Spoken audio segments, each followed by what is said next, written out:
ఆ వైజాగ్కి ఎన్ని అభివృద్ధి కార్యక్రమాలు చేశారో వైజాగ్లో పుట్టి పెరిగిన వాళ్ళందరికీ కళ్ళ ముందు కనిపిస్తుంది. అలాంటి వైజాగ్లో విషం చిమ్మి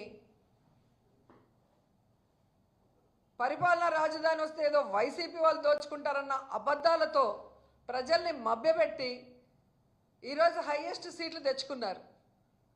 ఏం చేస్తున్నారు హైయెస్ట్ సీట్లు తెచ్చుకొని అంటే, వీళ్ళ అవినీతి బయటపడకుండా మేయర్ గారిని ఎలా దొంగదారిలో దించేశారో మనం చూస్తున్నాం. ఇదే వైజాగ్లో ఏ విధంగా ఉర్సా అనే అడ్రస్ లేని కంపెనీ 60 రోజుల ముందు పుట్టిన ఈ ఉర్సా కంపెనీకి 60 ఎకరాలు అంటే 3,000 కోట్ల విలువ చేసే భూముల్ని దారాదత్తం చేశారు. అంటే లోకేష్ గారు ఐటీ శాఖ మంత్రిగా ఉండగా ఆయన ఆఫీసుకు తెలియకుండా ఇది జరుగుంటుందా అని నేను అడుగుతున్నాను. ఒక టీడీపీ ఎంపీ ఎవరైతే ఉన్నారో కేసినేని చిన్ని, ఆయన పార్ట్నర్కి 60,000 ఎకరాలని ఎలా దారాదత్తం చేశారు అని ప్రశ్నిస్తున్నాం. ఎందుకంటే దావాస్కి వెళ్ళినప్పుడు మనం చూసాం, వీళ్ళ ఖర్చులే తప్ప వీళ్ళు పెట్టిన ఖర్చుకి ఒక్కటంటే ఒక్కటి కూడా ఎంఓఈ అవ్వలేదు. అలాంటిది ఈరోజు ఒక డొల్ల కంపెనీ ఏదైతే వాళ్ళు అడ్రస్ ఇచ్చారో హైదరాబాద్ అడ్రస్, అక్కడికి మేము మనుషుల్ని పంపించాం. మీరు కూడా వెళ్ళి చూడొచ్చు పచ్చ ఛానళ్ళు. అదొక రెసిడెన్షియల్ ఏరియా, అక్కడ ఒక ఆఫీసు లేదు, ఒక కంప్యూటర్ లేదు, ఒక కంప్యూటర్ ఆపరేటర్ కూడా లేదు. అలాంటి కంపెనీకి 60 రోజుల్లో పుట్టిన కంపెనీకి 60 ఎకరాలు 3,000 కోట్ల విలువ చేసే భూముల్ని ఎలా ఇచ్చారో ఐటీ శాఖ మంత్రి గారు లోకేష్ గారు, ఇది మీ దోపిడీ కాదని నేను ప్రశ్నిస్తున్నా. ఇదే కంపెనీ అమెరికాలో కూడా ఒక అడ్రస్ ఇచ్చింది, అక్కడికి కూడా మన వాళ్ళు వెళ్ళి వీడియోలు పెట్టారు. అక్కడ బోర్డు లేదు, ఆఫీస్ బోర్డు, ఒక కంప్యూటర్ లేదు, ఒక కంప్యూటర్ ఆపరేటర్ కూడా లేరు. అలాంటి కంపెనీలకి ముందు వెనక చూడకుండా ఎలా ఇన్ని ఎకరాలు ఇచ్చేశారు? ఇది వాళ్ళ మీద ప్రేమ లేదా మీ దోపిడియా? ఇది బయట పెట్టాల్సిన బాధ్యత మీకుంది. దాన్ని వెంటనే నిలిపేయాలని కూడా డిమాండ్ చేస్తున్నాం. అండ్ ఏదైతే మీరు చెప్పారో సూపర్ 6 కానీ సూపర్ 7 కానీ వాటి మీద దృష్టి పెట్టండి. ప్రజల్ని డైవర్ట్ చేసే డర్టీ డైవర్షన్ పాలిటిక్స్ మానుకోండి. ప్రజలు తిరగబడితే ఎలా ఉంటుందో గతంలో మీరు చూశారు. మళ్ళీ ఆ పరిస్థితి తెచ్చుకోవద్దండి. అండ్ వైఎస్ఆర్సీపీ నాయకులు కార్యకర్తలు ఎవ్వరు కూడా భయపడే పరిస్థితి లేదు అనేది ఇప్పటికే మీకు అర్థమైంది. అండ్ ఈరోజే పొలిటికల్ అడ్వైజరీ కమిటీ మీటింగ్ కూడా జరిగింది. రాష్ట్ర వ్యాప్తంగా ప్రతి జిల్లాలో రైతులు ఏ విధంగా ఇబ్బంది పడుతున్నారు, వాళ్ళు పండించిన పంటలకి గిట్టుబాటు ధరలు లేకుండా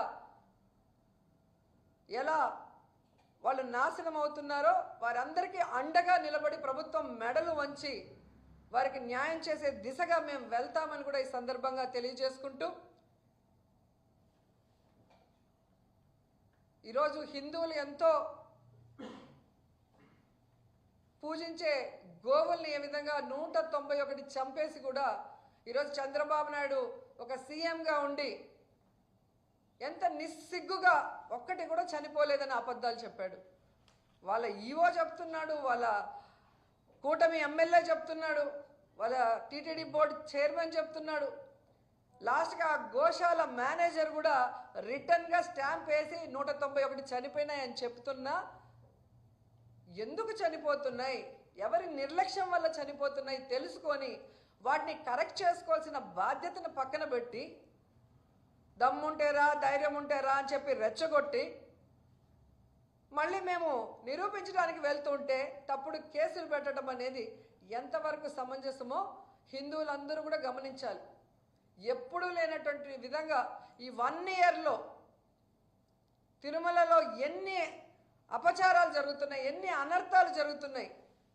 తాగి కొట్టుకొని చంపేసుకొని అంటే మర్డర్ కూడా తిరుమలలో జరిగే పరిస్థితి వచ్చిందంటే ఈ ప్రభుత్వం కానీ టీటీడీ పాలక మండలి ఎంత నిర్లక్ష్యంగా ఉన్నారో మనం అర్థం చేసుకోవాలి. చెప్పులు వేసుకొని గుళ్ళోకి వచ్చేస్తారు, డ్రోన్ కెమెరాలు తిరుగుతున్నాయి, బిర్యానీలు తింటున్నారు, ఎక్కడ పడితే అక్కడ దొరుకుతున్నాయి, గంజాయి దొరికింది. ఇవి మేము చెప్పేది కాదు, మీ పేపర్ మీ టీవీల్లో కూడా వస్తున్నాయి, చూసుకోండి ఒకసారి. అంతేకాకుండా ఈరోజు శ్రీకాకుళం కూడా శ్రీకూర్మంలో మహావిష్ణువుగా భావిస్తాం మనం. అక్కడ కూడా అన్ని కూర్మాలు చనిపోతుంటే ఎందుకు, ఎలా, ఎవరి వల్ల ఒక విచారణ లేదు, ఒక కమిటీ లేదు, తప్పు చేసిన వాడి మీద ఒక కేసు లేదు. వీళ్ళకి దాచుకోవటంలో ఉన్న ఇంట్రెస్ట్, దానికి వాళ్ళు కేటాయించే సమయము, ఇవన్నీ కూడా ప్రజలు గమనించాలి. ప్రజలకి మంచి చేయడానికి టైం లేదు. వీళ్ళ నిర్లక్ష్యం వల్ల జరిగే అనర్థాలని కంట్రోల్ చేయడానికి వీళ్ళకి టైం లేదు. వీళ్ళ వల్ల నష్టపోయిన వాళ్ళు రోడ్డు మీదకి వచ్చి ధర్నాలు చేయడానికి వీల్లేదు. వెంటనే diversion politics. So Pawan Kalyan గారు ఎక్కడున్నారో మీరు? సనాతన ధర్మాన్ని కాపాడుతానన్నారు. తిరుమలలో ఇన్ని జరుగుతున్నాయి, శ్రీకూర్మంలో ఇలా జరుగుతుంది. ఎందుకు మీరు నోరు మెదపటం లేదు? ఎందుకు మాట్లాడట్లేదు? జగన్ గారిని తిట్టడానికి మాత్రం పరుగులు తీసేవారే. ఇప్పుడు మీ కూటమి ప్రభుత్వంలో ఇన్ని అనర్థాలు జరుగుతుంటే ఎందుకు నోరు మెదపటం లేదు? బీజేపీ నాయకుల్ని ప్రశ్నిస్తున్నాను. హిందూ మతాన్ని కాపాడాల్సిన పార్టీ మాది, కాపాడటానికే మేము ఉన్నామని చెప్పుకుంటున్నారు కదా. మరి తిరుమలలో ఇన్ని అపచారాలు జరుగుతుంటే, శ్రీకూర్మంలో ఇన్ని అపచారాలు జరుగుతుంటే మీరెందుకు నోరు మెదపడం లేదు? మీ కూటమి ప్రభుత్వంలో ఉన్న చంద్రబాబు నాయుడు మీద ప్రెషర్ తెచ్చి వాటిని ఎందుకు సరిదిద్దడం లేదు? దాంట్లో తప్పు చేసిన వాళ్ళ మీద ఎందుకు ఎఫ్ఐఆర్లు వేసి వాళ్ళని శిక్షించడం లేదని నేను ప్రశ్నిస్తున్నా. కూటమి ప్రభుత్వం అంటే చేసిన తప్పుల్ని కూడా సమర్థిస్తారా?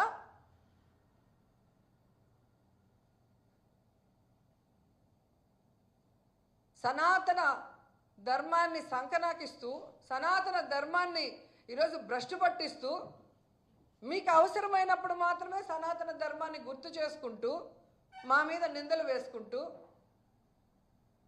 ఇలా ప్రతి డిపార్ట్మెంట్లో ప్రతి దాంట్లో కూడా నిర్లక్ష్యం వహిస్తూ పోతే చూసి సహించేది లేదు. వైఎస్ఆర్సీపీ ఈరోజు బలమైన పార్టీ. నాయకులందరూ కూడా ధైర్యంగా ఈరోజు బయటకు వస్తున్నారు. ఇక 1 month 2 monthsలో ప్రతి ఇష్యూ మీద ప్రజలకి అండగా నిలుస్తాం, ప్రభుత్వం మెడలు వంచుతాం, ప్రజలకి న్యాయం చేసేంత వరకు వదిలిపెట్టమని కూడా తెలియజేసుకుంటున్నాం.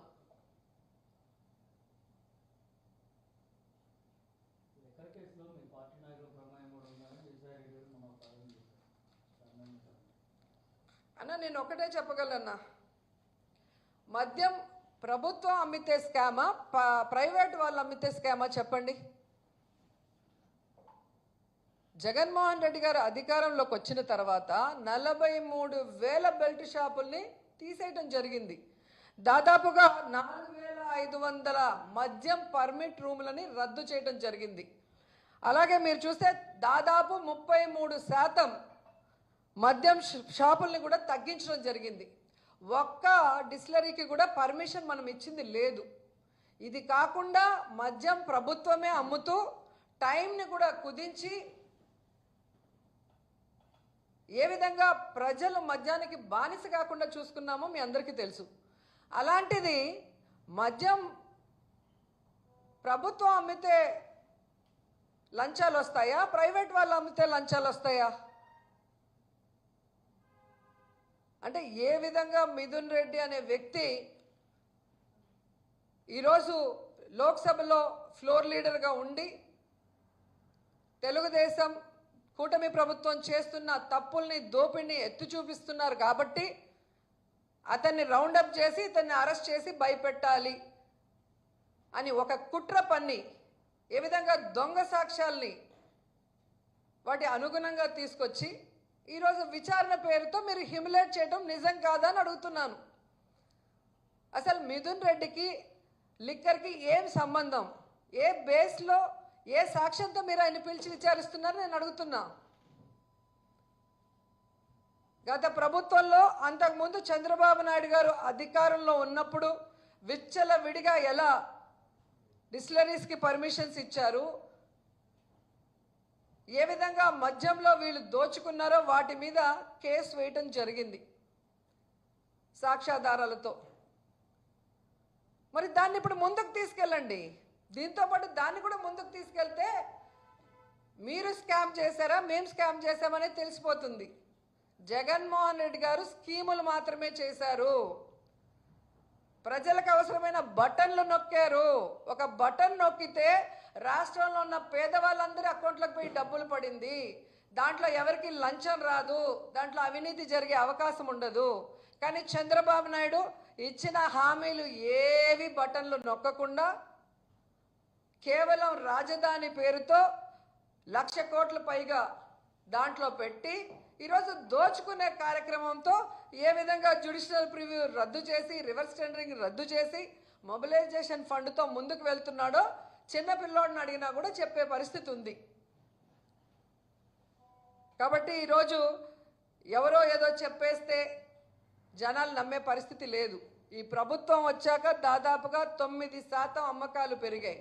మళ్ళా పొట్టగొడుగుల్లాగా ఏ విధంగా బెల్ట్ షాపులు పుట్టుకొచ్చాయి. స్కూల్ లేదు, గుడి లేదు, రెసిడెన్షియల్ ఏరియా లేదు, విచ్చల విడిగా ఎక్కడ పెడితే అక్కడ బెల్ట్ షాపులు పెట్టి తాగిన వాళ్ళు ఆడవాళ్ళని ఏ విధంగా రేపులు చేస్తూ వాళ్ళ మీద దాడులు చేస్తూ ఈ మధ్యలోనే ఎంతమంది మీద కత్తి దాడులు జరిగాయి మనమే చూసాం. ఎన్ని గృహంలో పిల్లల మీద దాడులు జరిగాయి మనం చూసాం. నిన్న నగిరిలో విజయపురంలో ఎస్సీ కాలనీలో దూరి పాపం జనాల్ని కొట్టారు తాగేసి వాళ్ళు. కేసు పెడితే టీడీపీ వాళ్ళది షాపు కాబట్టి వాళ్ళని లోపల కూర్చోబెట్టుకొని మా వాళ్ళని బయట పెడతారు. ఇదే జరుగుతుంది. ఎక్కడ లిక్కర్ షాపులు ఇచ్చారో అక్కడ మొత్తం బెల్ట్ షాపులు పర్మిట్ రూములు ఇచ్చి ఆడవాళ్ళు అటు ఇటు నడవలేని పరిస్థితి. ఈరోజు ఈ 11 monthsలోనే విమెన్ మీద ఎన్ని హత్యలు అత్యాచారాలు ఎన్ని రకాల ఘోరాలు మనం రోజు చూస్తున్నాం. వీటన్నిటికీ కారణం చంద్రబాబు నాయుడు తీసుకొచ్చిన లిక్కర్ పాలసీ కాదా అని అడుగుతున్నా. జగన్మోహన్ రెడ్డి గారి ఆడవాళ్ళ తాళులు కాపాడే విధంగా వాళ్ళ ఇంట్లో మగవాళ్ళ ఆరోగ్యాన్ని మెరుగుపరుస్తూ వాళ్ళ ఆర్థిక పరిస్థితి మెరుగుపరిచే విధంగా ఆయన ఎంతో గొప్పగా ఆలోచించి చేస్తే వాటిని ఎత్తేసి మళ్ళీ మేము లిక్కర్ స్కామ్ చేశామని మా లీడర్ల మీద కేసులు పెట్టి దొంగ కేసులు ఈరోజు విచారణ పేరుతో మీరు నీతిమాలిన రాజకీయాలు చేస్తుంటే మేము తప్పు చేయలేదు కాబట్టి మేము న్యాయం పరంగా పోరాటం చేస్తాము, కడిగిన ముచ్చంలాగా బయటకు వస్తామని కూడా ఈ సందర్భంగా తెలియజేసుకుంటున్నాం.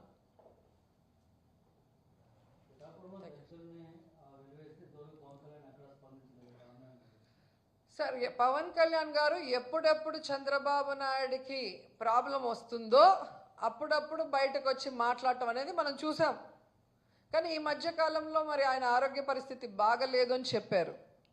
మొన్న నేను ఆ విషయం గురించే మాట్లాడితే పాపం వాళ్ళ కొడుకు విషయంలో మాట్లాడానని దాన్ని కూడా వక్రీకరించి మాట్లాడటం మీరు చూశారు. ఎప్పుడో నేను చెప్తాను, భగవంతుడితో పెట్టుకోకూడదు. రాజకీయం కోసం భగవంతుడిని వాడుకుంటే భగవంతుడు మూడో కన్ను తెరిస్తే ఎలాంటి వాడైనా కూడా కష్టాలు చూడాల్సిన పరిస్థితి. అది చంద్రబాబు నాయుడు పవన్ కళ్యాణ్ తెలుసుకుంటే మంచిది. ఈరోజు రాష్ట్రంలో ఉన్న దళితులందరినీ కూడా అవమానిస్తూ వాళ్ళ మీద దాడులు చేస్తూ వాళ్ళ మీద కేసులు పెట్టి హ్యూమిలేట్ చేస్తుంటే పవన్ కళ్యాణ్ గారు నోరు మెదపటం లేదన్న విషయం ఈ రాష్ట్ర ప్రజలందరూ కూడా గమనిస్తున్నారు. చివరికి ఆయన పిఠాపురంలో ఒక అమ్మాయిని అంతకుముందు ఎలా వాడుకొని ఆ అమ్మాయి మీద అత్యాచారం చేశారని వాళ్ళ తల్లిదండ్రులు చెప్తే కూడా కనీసం ఆ అమ్మాయిని పరామర్శించలేదు. అలాగే ఒక సినిమా ఈవెంట్కి పిల్లలు వస్తే మీ ఎనర్జీని బయట పెట్టండి, ఉద్యోగాలు ఇవ్వాలంటే మా దగ్గర లేవు కాబట్టి బైక్ సైలెన్సర్స్ అన్ని పీకేసి రేస్ చేసి పోండి అన్నారు. 2 పిల్లలు చనిపోయారు. కనీసం వాళ్ళ తల్లిదండ్రుల్ని పరామర్శించలేదు. వాళ్ళు ఈయన ఉన్న చోటకే తీసుకొచ్చినా కూడా వాళ్ళని కనీసం చూడకుండా వెళ్ళాడు. అంటే ఈయనకి జగన్ గారిని ఓడించి చంద్రబాబు నాయుడిని సీఎం చేసి ప్యాకేజీలు తీసుకుంటూ రెస్ట్ తీసుకోవాలన్న ఆలోచన తప్ప ఈ రాష్ట్రంలో ఉన్న ప్రజలకి మంచి చేయాలన్న చిత్తశుద్ధి లేదు అన్నది ఈ 11 నెలల్లో ప్రజలందరికీ కూడా అర్థమైంది. సో ఈయన ప్రజానాయకుడు కాదు, ఈయన చంద్రబాబు నాయుడు గారి నాయకుడు. ఆయన ఎటు చెప్తే అటు ఆడటం తప్ప మరొకటి లేదు అనేది ఇక్కడ తెలుసుకోవాలి.